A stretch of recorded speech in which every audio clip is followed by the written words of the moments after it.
Essential parts of a constitution liberty that contains the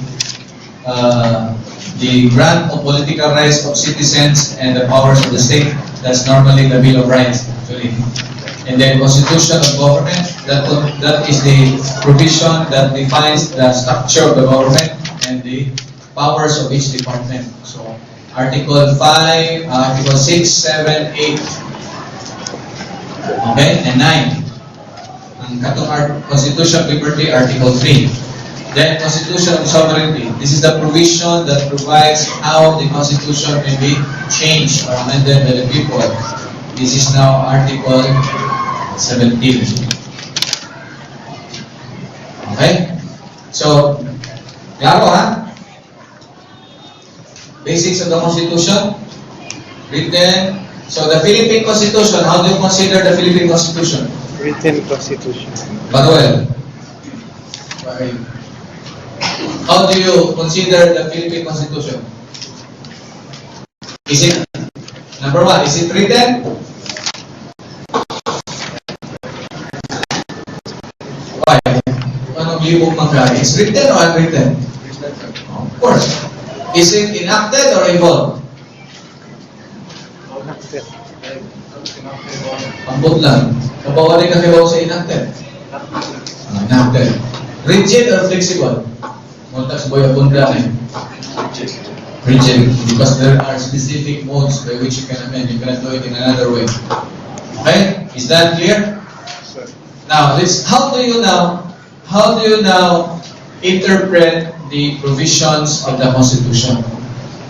The words, the language of the Constitution. Now, let's go to the case of Francisco versus House Speaker. Okay?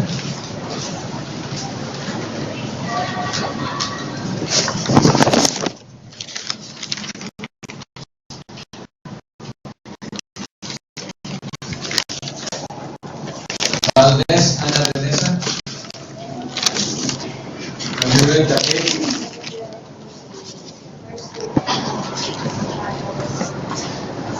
You have not read this, I'll call you again. So I'll call you on Santiago.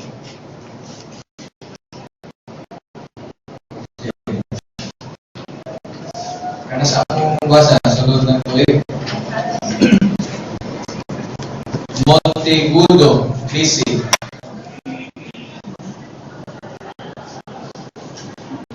Have you read the case? Ano man? Just the other cases. Santiago, Rondo Pineda. Are you sure? Okay, let's start from there. What case do you want?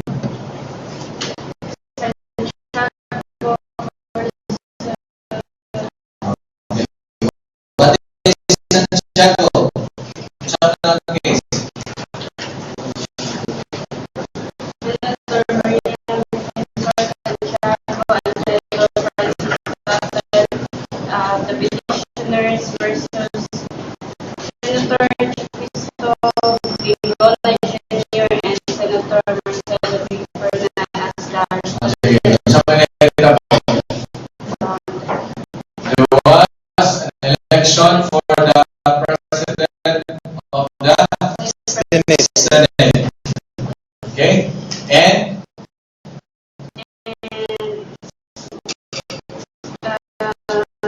Senator Cristo Bingola was elected as what?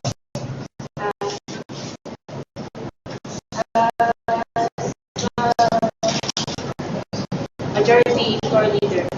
Are you sure? Who was chosen as the Senate President? Huh? Marcelo Ferdinand. And then Bingola assumed himself as the minority floor leader because he does not belong to the majority who elected the Senate President. Okay? Now, and it was challenged by Senator Miriam. The theory was that kinahanglan ba nga ang minority leader should not come from those majority who elected the Senate President. Is that the issue? Yes, Nakabasa ka? yes. So, unsa may, how did the Supreme Court resolve the case? The petitioners, the petition was dismissed by the Supreme Okay. by the Supreme Court. Before it was dismissed, unsa may issues raised yung sa defense?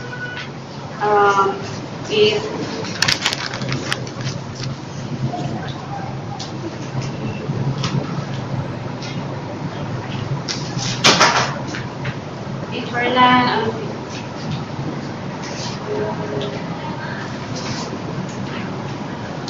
the first jurisdiction, sir, was one of the issue. Why? Um,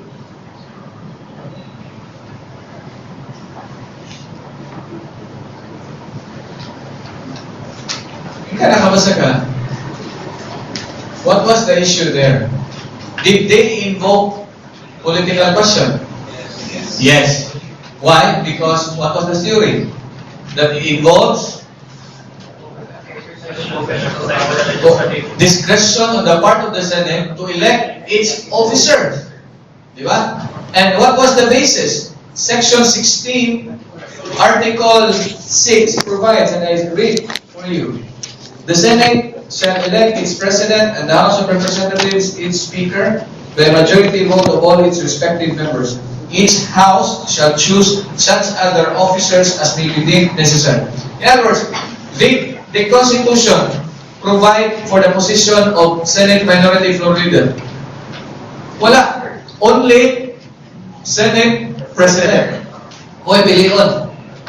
In other words, if the Senate majority will decide how to elect the Senate minority or the Senate pro tempore, it is within their discretion because the Constitution is silent.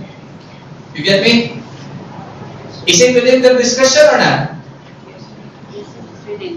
It is within their discretion. Why? Because there is no provision what position to elect except the Senate President. Therefore, is that a political question? The answer is yes. And the court dismissed it. There was no grave abuse of discretion. Because in the first place, the provision is silent. May katong na ikibutang dire sa section 16 nga ang katong wala mo butang, di ba? Wa mo uban sa majority group to elect the Senate President shall automatically become the minority. Wala man. O naa pa na diha. Then the Senate did not follow that. That constitute grave abuse of discretion because there is a constitutional provision. So that, this is an example of a political question. There is discretion. And that discretion was not gravely abused. Remember, even if there is discretion, it does not mean that the court cannot review. I-review ni sa court, and they found out there was no grave abuse of discretion. So that, okay.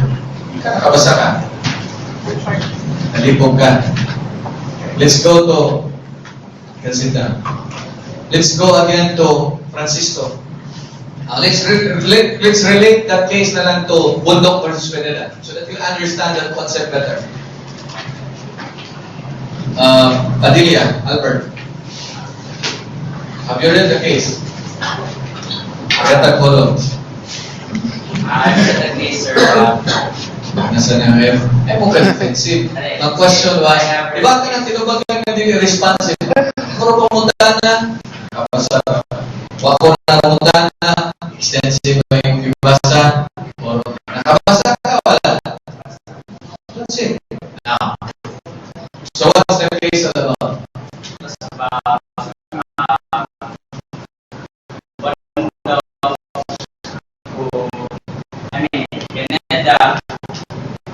Both parties were running for Congressman. Kaya isa may tao. Pineda. Pineda. What party did he belong? LDP. NP. LDP. Kaso lang. LDP? NP? LDP? LDP. Okay. Correct? Now, and then the protest is Bondo. And then there is what is known as House of Electoral Tribunal, composed of 3 members of the Supreme Court and 6 members from the House through proportional representation among political parties. Now, in the case of LDP, kinsay ilang representative? Congressman Kamasura. Okay. Now, in the course of their tribunal work, it was found out that indeed Bundok won. Right? Now, before the decision of the Electoral Tribunal can be promulgated, what did Kamasura, Congressman Kamasura do? Sige, Bisaya lang, okay. Sige, sir. Si Kamasura was a member. Pero we have a Tagalog here, di ba? Where is that? Do we have a... Ha? Kasi mahirap mag-Tagalog always. Para speakers ng Tagalog, sir. Transfer. Good. Relocated. Now, let's speak Cebuano English according to your understanding. Aron, di ka-blame na ko. Balik lang. Unsay gibuhat ni Congressman Kamasura before he render a judgment? Okay, so they were asked to vote man in sa Gililan. Bundok sa Pineda. Okay. And then, si Kamasura was a LDP. LDP. So he was expected to vote in favor of Pineda. Meaning, dili siya mopabol sa decision na i-unseat unta si Pineda. O, tanak. But what did he do lagi? So what he did was he voted for the other party. Not sure. He didn't vote any. Actually, dili na mo na iyang gisultian ang iyang party leader nga he will vote according to his conscience, which is to unseat Pineda, who was a party mate. Iyang gisultian ang LDP leadership. At saan na siya? Now, kung siya gibuhat sa LDP,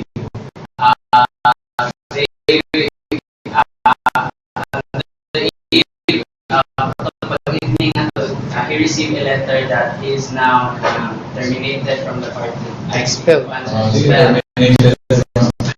expelled from the party. The party.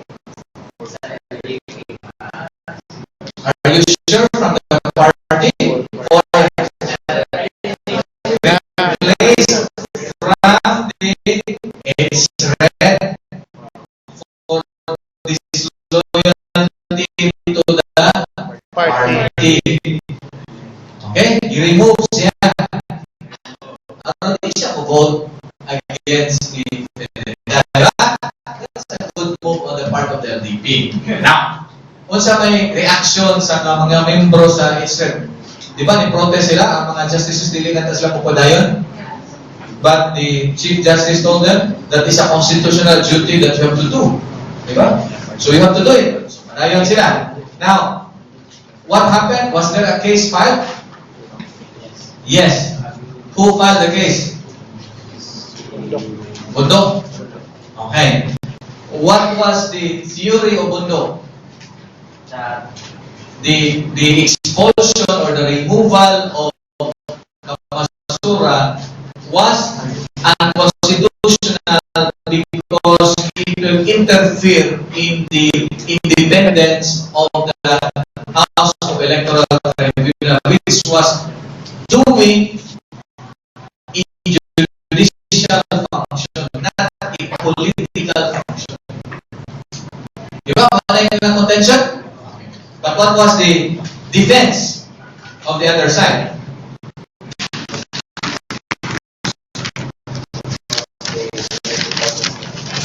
Political question. Why political question? because they have already make a decision naman. Are you sure?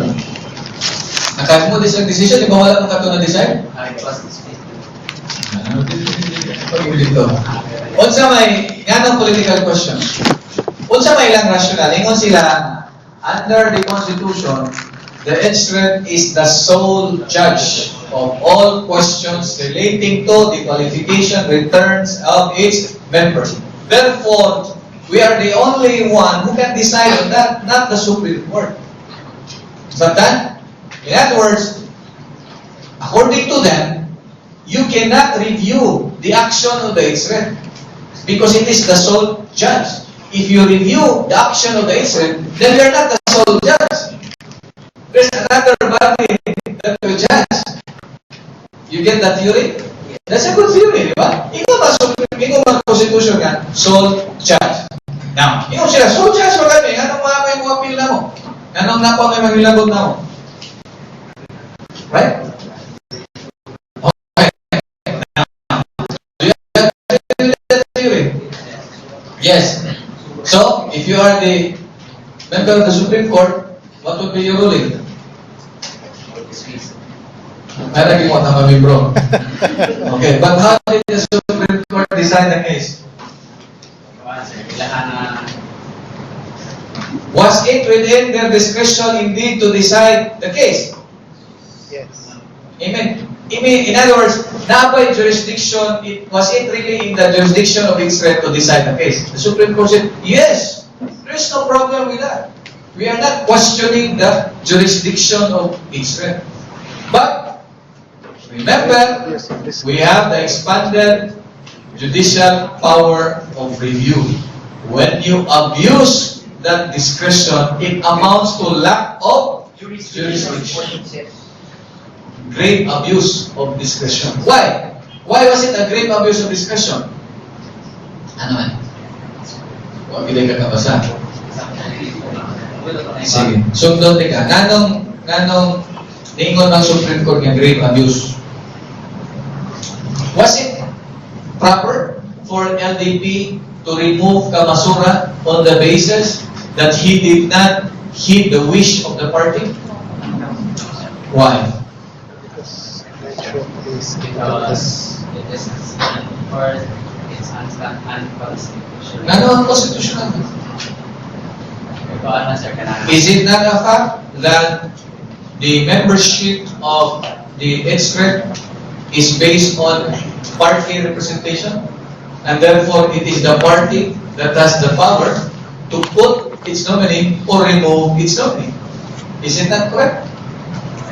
Correct. So, may mga answer post na ka correct. Wala yung sayo mo. So, saan mag-isakto? It was unconstitutional because kato si Kamasura, sir, he voted sa iyang conscience. So, kung mag-vote ka sa mong conscience, saan ganito sa wala na? Once yan. He is doing the right thing. And then, if you're doing the right thing, wala yung gitaw, sugat-sugat ng answer. Okay? Okay, then, sit down. At least you have it. Now, klaro itong jurisdiction, ha? Huwag tayo nalis na ito. Yung Supreme Court. Of course, the party is the one that puts its representative to the Edsred. So, therefore, it can actually remove also its members. But not on the ground that that member is disloyal to the party. Because that member, once he is at Edsred, is not anymore doing for the interest of the party. He is there as a judicial person. Independent. He's supposed to be a fair person, impartial, independent. So the Edsred is independent from the House. In fact, sa tinuod ang kanang mga appointments, kanang sweldo ang members of Edsred, dili na gikan directly sa speaker, naging na sa separate budget. It is not part of the House. It is a creation within the House, but it is not part of the House. Understand? Why? Hindi mo ginang nagutulong sa justices of the Supreme Court. Yung Supreme Court, if it is intended to be political, wala na butangi of Supreme Court justices. Diba? You get that point? Now, but the question is, can the Supreme Court review the action of the HREP? The answer is yes. And that is the same question in the last case of Corona, katong whether maka-review ba ang Supreme Court sa impeachment court, considering that the impeachment court is the sole judge of all impeachment complaints. Now, let's use that as a practical question. You want to answer it now or you want to answer it on Friday during your exam? Research. Ha? Research. Di ba dito mo doon ay question na nga wa ko na power ng Supreme Court to review the or to check the impeachment court, the same theory, because it is the sole judge of all impeachment proceedings. Now, what can you say about that, Justice? Is that a correct understanding of our political principles? Why not? Then who decides to impeach? Supreme Court, eh? Supreme Court. Sa ato pag mingon ang impeachment court, Corona, guilty of culpable violation of the Constitution. Can the Supreme Court review the basis of the decision of the impeachment court na parang na, dili ito culpable violation of the Constitution? Okay ra to. Can the Supreme Court do that? It can. So therefore, it's not the impeachment court who can decide. Diba? What constitutes culpable violation of the Constitution? Ma-review sila. Is that your theory? Okay. What's your reaction? Sure. If that would be the case, sir, that if the Supreme Court can review the actions of the legislative body in the impeachment proceedings, then sure, that would be tantamount to actually violating the very message of the Constitution, in which the sole power of even impeaching members of the magistrates of the Supreme Court is rested upon the legislature. So if the Supreme Court would even decide to protect themselves, then it would be as if they are immune from any impeachment proceedings for that matter. Okay. Let's give an actual case. Example. Parang litan, a person is impeached. Chief Justice. Ilan ko na ng Corona. What if he claims that his constitutional right is violated? For example, he is called to be a witness against himself, or his children are called to testify against him, which is a violation of the rules of evidence. Let's start with violation on the Bill of Rights, that he is compelled to be a witness against himself. Okay. Now, muna'y reklamo sa respondent who's being impeached. Can he go to the Supreme Court? On your theory that it is the impeachment court that is the sole judge. Sure, if you seek redress in the Supreme Court, then it would be as if that he would just be, then this person would just find the Supreme Court in order to blanket himself or Now, be even immune from the okay, impeachment let's court. follow that argument. Now, so what is now the remedy of a person whose rights are violated? If you are that impeached official, what would be your remedy? Where do you go? It's the hard part. Actually, See? I think here that's the hard part. But okay, let's not be legalistic. Let's not be legalistic here. On your part, do you think it is fair that you should be given a recourse? Supposing you feel that there is a clear violation of your right, like against self-incrimination, do you think you should be given a recourse? No. As an ordinary citizen. Let's just say I'm the Chief Justice. Yes. Would you appreciate that you'll be given a remedy because your basic right is being violated by the impeachment court?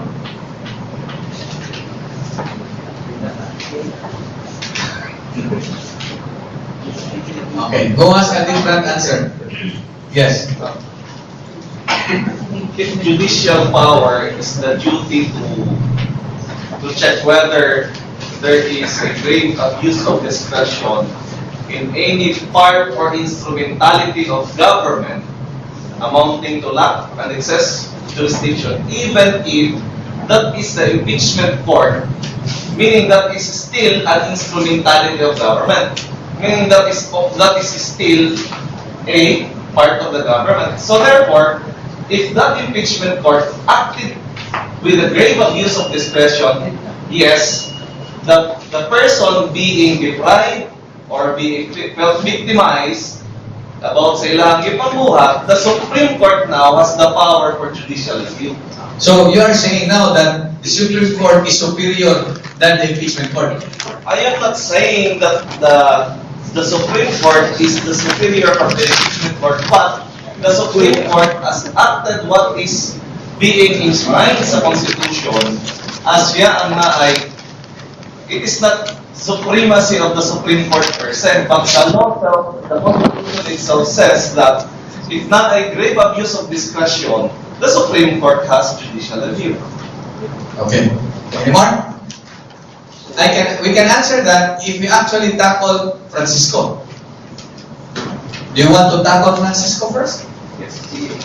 Actually, the answer is related to Francisco. Yes. Can we try Francisco? Suspended itong question, ha? Ano ba kasabot mo? Okay, what happened with Francisco? Impeachment na rin, di ba? Yes. Davide, there was an impeachment complaint filed against Davide and 7 justices. Yes. Okay? But it was dismissed. Right? Now, but within the same year, another impeachment complaint was filed against him by Fuentevilla et al. This time on the issue of the Judicial Development Fund. And it got 1/3 signature of the members of the House, and therefore, under the Constitution, it directly goes to the Senate.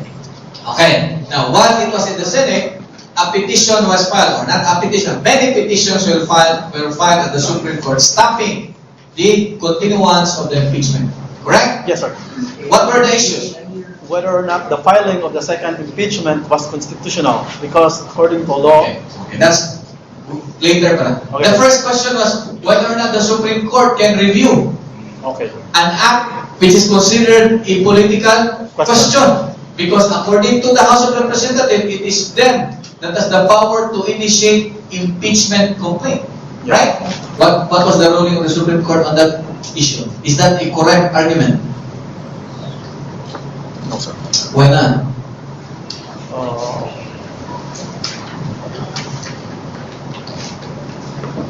Is it within the power of the House of Representatives to initiate impeachment?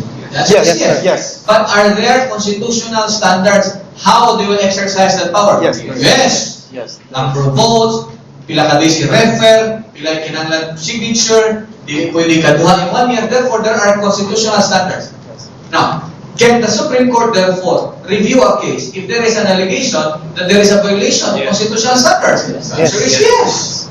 Because there might be a grave abuse of discretion. So the first question, can the Supreme Court review? The answer is yes. Because there was an allegation of grave abuse of discretion because there was already a prior impeachment complaint. It violated the 1-year bar rule. Okay, now next issue. What was the next issue? The next issue whether the second filing was constitutional. That's it. The other issue there is, it is the Supreme Court, that the impeachment case is already filed in the Senate. It should be the Senate as impeachment court who should decide the case. And the Supreme Court should exercise what is known as judicial statesmanship or judicial restraint. Especially so that the one being impeached is a member of the court and no less the Chief Justice. So, dapat may bagong court pa. You should exercise judicial statesmanship and restraint. Ayaw lang kayo kay inyo mag-kauban ang na-impeach. Yeah, it is already in the impeachment court. Let the court decide because it is a court. How did the Supreme Court rebut that argument?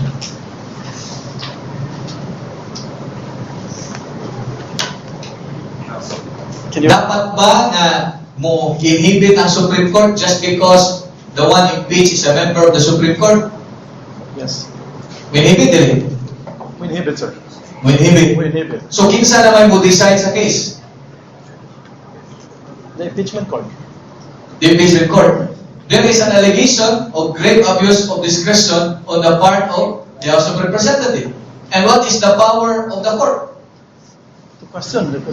to review whether or not there was grave abuse of discretion. It is not only a power, it is a duty. Therefore, the court cannot avoid it. If there is an allegation that there is grave abuse of discretion, it is the duty of the court to determine if it is true. Yes. Okay? Now, judicial statesmanship and judicial restraint cannot supersede an allegation of a grave abuse of discretion. May lang na kung wala yung allegation na grave abuse, namin kasi natamang lang. In the Supreme Court, you just have to trust the collective wisdom and fairness of this court. Because there's no other court that can decide the case. Diba? Let's go to your question. Was it constitutional to file the second impeachment complaint? It wasn't constitutional, sir. Before we go there, unsa may theory sa House of Rep, ingon sila constitutional. Nga naman, Because the Chief Justice, actually, there was a grave abuse of discretion. lagi. But that is the ruling. But unsa may theory sa House of Representatives? When, according to the House rules, when is an impeachment complaint considered initiated? Diba? According to their House rules, an impeachment complaint is considered initiated when it is already filed at the impeachment court. Meaning there is already an Approved. endorsement or approval by the House of Representatives. Mao na ilang definition sa initiate. Because according to them, when we go now to public accountability, I think that's found in Article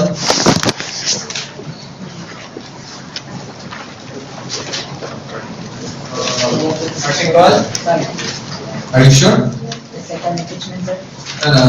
Provision on impeachment. Article 6, sir. 11. You read that provision.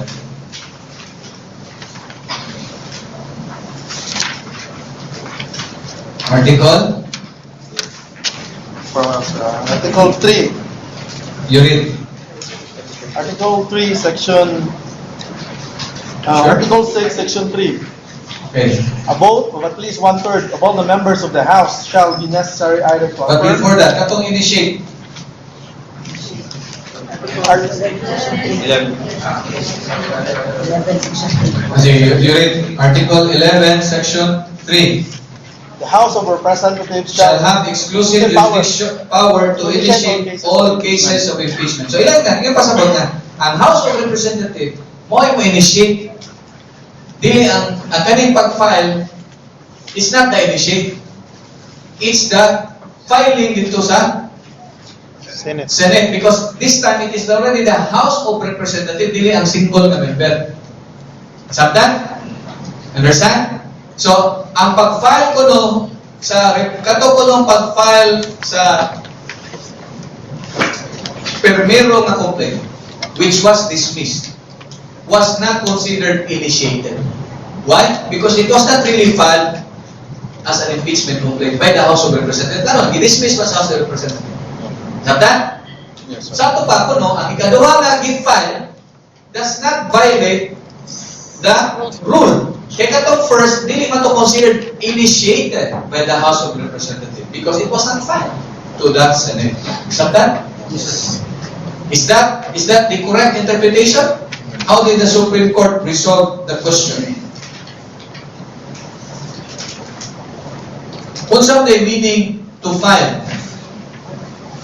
or to initiate? Initiate means to start. To start, yes. When do you start an impeachment? By filing something. You do not start it by just throwing something. You start it by an actual filing of a complaint. Right? Yes. That is the ordinary meaning of initiate. So according to the Supreme Court, you interpret the words in the Constitution in its ordinary meaning. When I first rule on interpretation of the Constitution, you interpret the rule in its ordinary meaning as what the people understood it when they approved the Constitution. Now, going back, what is the ordinary meaning of initiate? Start. Now, katugang primero impeachment complaint, dili ba to start or initiate sa primero nga complaint? It was. It was. So there was already an Filing. initiation. It was already initiated. Or filing. Therefore, the second complaint already violated the rule because the first complaint was already initiated by the filing. Something? You get me? Yes, sir. Okay, that's it. So that's the ruling of that case. But the next question is, if there was a question, kung doon na ba'y power ang Supreme Court to review the action of the House of Representatives, or dapat ba ang Senate Impeachment Court mo decide ato? Diba? Ang Senate Impeachment Court ba mo decide? Or is it the court? Or is it the House of Representatives? So there was now a question of who has the power. Question. Can the Supreme Court review and decide to allocate which department has really the power? The answer is yes. Why? Because the Constitution says so, that it interprets the provision of the Constitution. Now, when the Supreme Court takes cognizance of the case, does it mean that it asserts superiority over the Senate Impeachment Court? The answer is no. Does it mean that the Supreme Court asserts superiority over the House of Representatives? The answer is no. It only means what is known in our political law as supremacy of the Constitution. That what the Supreme Court asserted is the supremacy of the Constitution. That the Constitution says you cannot file 2 impeachment complaints within the same year. And that is what the Supreme Court is asserting. Therefore, when the Supreme Court takes cognizance of a case like that, it does not assert superiority over the other department, but superiority over or superiority of the Constitution. Sabtan? So muna yung pasabutan ang principle of supremacy of the Constitution. So kung tatanungin mo, what do you understand by supremacy of the Constitution? What is the answer? The Constitution is above all, blah, blah, blah. And when the Supreme Court decides a case and decides to allocate the powers, the conflicting claims of powers, it does not assert superiority over this department, but superiority or supremacy of the Constitution. Sabta, now going back to that case of impeachment, you stand up again. Now, based on that discussion, does the Supreme Court have the power to take the case of an impeached individual who alleged a violation of the Bill of Rights or his right against self-incrimination? Can the Supreme Court take that case and review? We should review the entire proceedings of the impeachment. Anytime. Example, actual. Patawag ka, or imong example, doon na ba ro'y gibuhat ang impeachment court that you are compelled to disclose against your will. Example, kato, bank account issue na lang, katong dollar account ni Corona. There was a law, or there is a law that absolutely prohibits the disclosure of foreign denominated account. Right? And then, the Senate Impeachment Court kung subpoenaed the PS Bank to show to the court the dollar accounts of Corona. Di ba? Remember that? And what did the PS Bank do? They went to the Supreme Court to stop the impeachment court. Because if they will do that, they will be liable to Corona.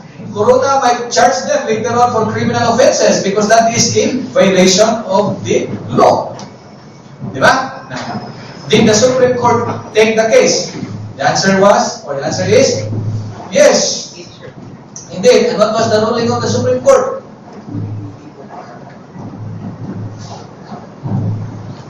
The ruling of the Supreme Court was to stop. Actually, they stopped the release of those No, to stop the impeachment court from compelling PS Bank. Did the Senate accept the ruling of the Supreme Court? Sir, I believe it will As a whole, yes. It was a vote of, I think, 11 and 13 or something. Okay? So, that was a good decision. Why? Because if the Senate impeachment court did not respect the Supreme Court, then that was the end of our constitutional democracy. Because where do we go? Diba, where do we go? Oh, constitutional Eh, Supreme Court, ingon, maone. Di pwede kinay balaod. Ingon din impeachment court, di mo follow ninyo. Nang kinsa na rin mag-vote. Sure, I have a question, sir, on Yes. that part. Since Corona was impeached and then there was a violation, and then there was a culpable violation of his rights under the Constitution, for instance, let's just say Article 3, Section 17, no? The right against self-incriminating evidence. Can the Supreme Court When review? the Supreme Court actually reviewed that What and do you say think? that his impeachment was actually illegal and that he will stay as Chief Justice of the Supreme Court. What do you think? Before I give you the answer, Actually, sir, it's confusing kasi at the end of the day, don't be if after, confused. because at the end of the day, if actually the impeachment court, they decided not to impeach Corona, and then Corona here is seeking redress to the Supreme Court so that his impeachment will be nullified on ground that his rights were violated. Okay. Okay, I'll clarify. You remember Bundok Pineda? Kasi lang, Bundok Pineda. The same question. The Supreme Court cannot interfere because you are the sole judge. Diba? The Supreme Court, yes, you're the sole judge. But we can review your discretion. After that, reklamo pa ang it's written, wala, they accepted the decision. Go to Francisco case. Di ka kapangilagot kay discretion sa House of Rep to file is a violation in Supreme Court. There is an allegation of grave abuse of discretion because there is a two impeachment file against the same person in 1 year. Did the House of Representatives accept that? Answer is yes. Okay. Now, this time, Corona, there is an allegation that there is a violation of the law on the account. But what is the action of the Senate? They respected the decision. Why? So what is then, if you follow the trend, what? Not trend, the follow jurisprudence and the clear principle here is this. The Supreme Court, okay, can review the action of the impeachment court if there is an allegation of grave abuse of discretion. You use the same principle in Francisco Albono that when the Supreme Court does that, it does not assert superiority over the impeachment court, but supremacy of the Constitution. Because what if there is indeed a violation of a constitutional standard? Example, you file an impeachment complaint with less than 1/3 vote. That's a violation of the Constitution. Or you file a complaint not in the 5 grounds enumerated, not on the grounds of violation of the Constitution, treason, bribery. Example, not among the 5. Is that not a violation of the Constitution? It's a violation. They appoint him to Supreme Court to tell the Supreme Court na violation na sa Constitution. Can the Supreme Court do that? Yes. Because supremacy of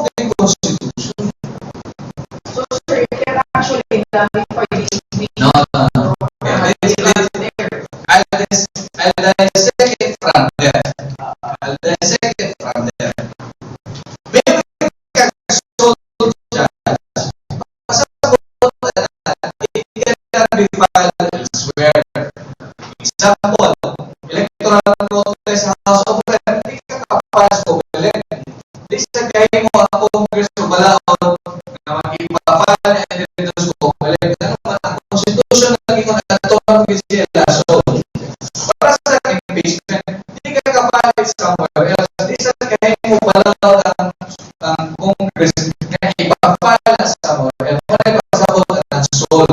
You cannot file it to the Supreme Court. Ang counting hindi mo to Supreme Court, ato rin siya mag-support. Wala ipasabot. But it doesn't mean that the court cannot review if there is allegation of grave abuse of discretion. But as to how this impeachment court will evaluate its verdict, will evaluate the evidence, that it is their discretion. So, para nila, kung para nila there was overwhelming evidence, that is their discretion. Bisan pagkita, minuta, ano ito yung overwhelming evidence? Pero sila man, ilang na discretion to decide. Sir, kung nasayang din sila, the remedy is court of public opinion. You do not vote for them in the next election. Kasi naman so judge. A judge may be wrong. Diba? So, as to how they will evaluate the evidence, as to what constitutes an impeachment offense, sila rin makadecide. Ano yung sole judge? Okay? So, panalitan, pag ingon nila nga, katong pagwa niya pag-file sa iyang SALN constitutes a culpable violation of the Constitution. Bisa pag yung defense, ningon siya nga naamay nga balaod nga di siya pwede mo disclose ang foreign account. Ingon ng siya report, mahala na para na mo culpable violation of the Constitution na. Is that a discretion on the Senate Impeachment Court? The answer is yes. Ilan na interpretation? Yes. So, dili mo na dili pwede postpone sa Supreme Court. Because that now calls for the discretion, wisdom.